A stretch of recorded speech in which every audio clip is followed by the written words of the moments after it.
Oke, assalamualaikum warahmatullahi wabarakatuh. Ketemu lagi dengan saya ya, nggak perlu perkenalan lagi mungkin. Nah, kali ini kita sudah memasuki materi terakhir di semester ini. Dan sebenarnya ini 3 materi, tapi saya jadikan satu video maksud saya ya, atau satu materi. Nah, materinya adalah jaringan keilmuan Islam, akulturasi, dan juga proses integrasi Nusantara atau integrasi bangsa. Nah, seperti yang kita ketahui kemarin bahwa Islam itu membawa dampak yang sangat besar bagi kehidupan masyarakat Indonesia di berbagai aspek dari ekonomi, politik, langsung seni, dan lain sebagainya. Nah, terus juga penyebarannya itu juga sangat masif atau sangat gencar banget, sehingga membuat mayoritas penduduk di Indonesia itu mayoritas atau 90% itu memeluk agama Islam. Nah, ini juga disebabkan oleh waktu zaman kerajaan itu jaringan keilmuan di Nusantara itu sangatlah baik seperti itu. Nah, jaringan keilmuan di Nusantara itu terkait dengan kerajaan-kerajaan Islam sebagai pusat kekuasaan dan pendidikan. Misalnya Samudra Pasai, Malaka, Banten, Palembang, dan Aceh itu menjadi pusat studi di tanah air. Nah, terus pusat studinya itu bagaimana? Jadi para sultan itu mendatangkan para ulama, baik itu pribumi maupun mancanegara, untuk mengajarkan agama Islam kepada masyarakat di kerajaan tersebut. Nanti masyarakat dari kerajaan tersebut itu ketika berdagang ke daerah lain itu mulai menyebarkan. Nah, itulah yang menyebabkan terbentuknya jaringan-jaringan dari proses penyebaran ilmu-ilmu Islam ke Nusantara. Nah, ilmu-ilmu tersebut juga diperkuat dengan didirikannya perpustakaan dan juga badan riset-riset untuk mempelajari kitab dan pengetahuan-pengetahuan akan Islam. Nah, selain itu juga para sultan dan pejabat tinggi itu juga menimba ilmu dari para ulama, sehingga penyebaran ilmu Islam itu berkembang ke Nusantara. Dengan berkembangnya ilmu atau jaringan keilmuan ke Nusantara itu juga mempengaruhi seluruh masyarakat di Nusantara tersebut yang sudah mendapat ilmu-ilmu Islam, sehingga nanti menyebabkan yang disebut dengan alkulturasi.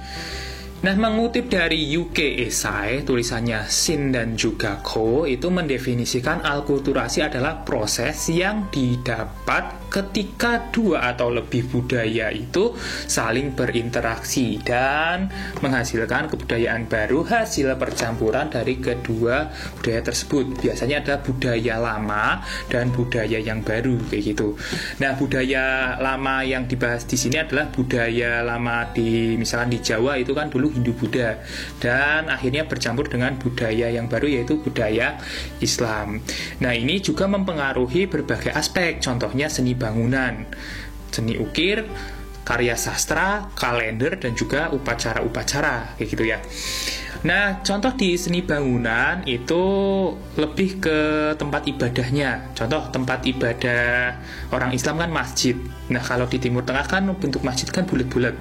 Tapi kalau di Jawa itu tidak. Nah, bentuknya itu limas dan beratap tumpang. Tumpang itu kayak bersusun gitu. Nah, itu mengambil bentuk dari pura. Ya, itu adalah bangunan dari agama Hindu kayak gitu. Biasanya itu ganjil. Terus juga seni pahat dan juga seni ukir. Karena di Islam itu tidak boleh menggambar makhluk hidup atau membuat makhluk hidup, maka seni ukir itu lebih banyak didominasi oleh kaligrafi. Nah, terus selanjutnya itu ada karya sastra. Nah, karya sastra ini kalau di zaman Hindu-Buddha kan ada kitab-kitab seperti Negara Kertagama, Sutasoma. Nah, di Islam itu ada berbagai karya, contohnya hikayat. Hikayat itu biasanya Melayu, terus ada babat itu biasanya Jawa, terus ada syair. Syair itu cerita tapi harus bernada gitu. Dan juga ada suluk. Nah, tadi kan seni ukir. Nah, kesenian selanjutnya itu contohnya tari-tarian dan juga kayak apa namanya ya, pertunjukan-pertunjukan. Contohnya kalau tarian itu ada tari sedati atau tari saman, terus di pertunjukan itu ada pertunjukan wayang dan juga debus. Nah, wayang itu semula kan ceritanya Hindu-Buddha, Ramayana atau enggak Mahabharata. Nah, itu ceritanya itu dimodifikasi menjadi cerita yang bernafaskan Islam. Terus ada kalender. Nah, di kalender itu menggabungkan kalender Saka yaitu Hindu dan juga Hijriah. Nah, tahunnya masih pakai tahun Hindu tapi bulannya itu pakai bulan Hijriah. Kalau Hijriah kan pakai peredaran bulan, sementara Saka kan peredaran matahari, seperti itu. Nah, itu menjadi kalender Jawa. Contoh, di bulan pertama itu kan kalau di Hijriah namanya Muharram. Kalau di Jawa itu artinya atau namanya itu adalah Suro. Nah, ini dibentuk oleh Sultan Agung. Terus ada upacara-upacara, dari upacara kelahiran, perkawinan, kematian. Contoh kalau kematian kan 7 hari, terus ada 40 hari, 100, 1000. Nah, itu sebenarnya budaya-budaya dari Hindu-Buddha yang diadaptasi ke Islam, seperti itu.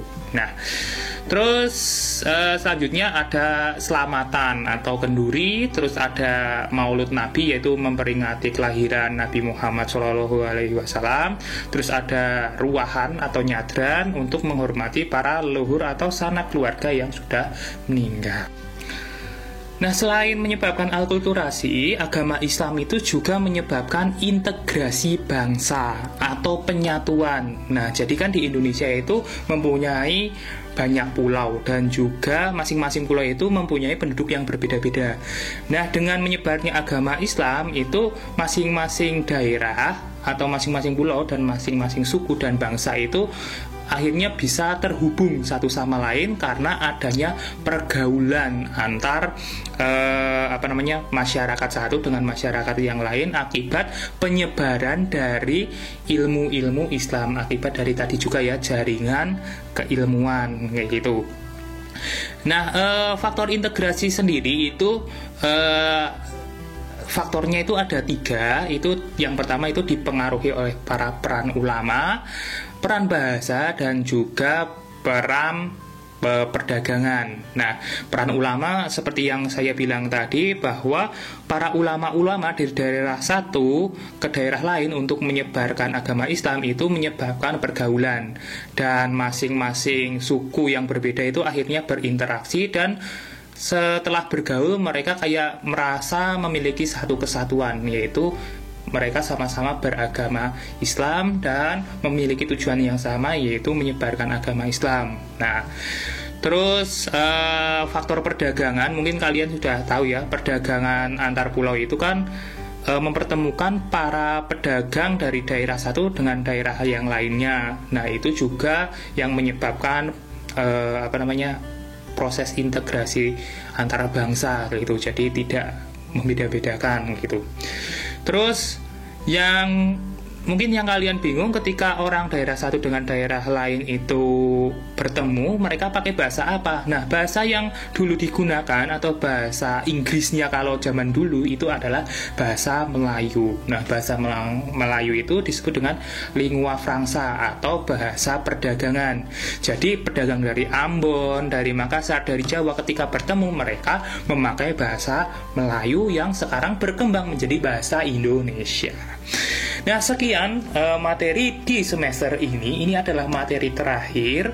Dan jangan lupa, kalau misalkan ada yang masih kosong, kalian lengkapi sekarang juga, kayak gitu. Karena saya nggak akan nerima nanti kalau misalkan rapotan itu ada yang nyusul. Itu nambah-nambahi gawean saya, kayak gitu. Harusnya sudah libur, harus ngurus orang-orang yang ketinggalan. Oke, ada pertanyaan untuk kalian. Nah, pertanyaannya adalah, jelaskan 3 jenis alkulturasi yang masih kalian jumpai saat ini, yaitu alkulturasi yang berkaitan dengan Islam. Sekian untuk video kali ini. Tetap jaga kesehatan. Sampai jumpa di tahun ajaran baru. Ya, semoga di tahun ajaran baru kita bisa bertemu, karena 1 tahun ini mungkin kita nggak ketemu kayak gitu ya. Nah, akhir kata, wassalamualaikum warahmatullahi wabarakatuh. Kalau ada apa-apa nanti kontak saya, seperti itu ya.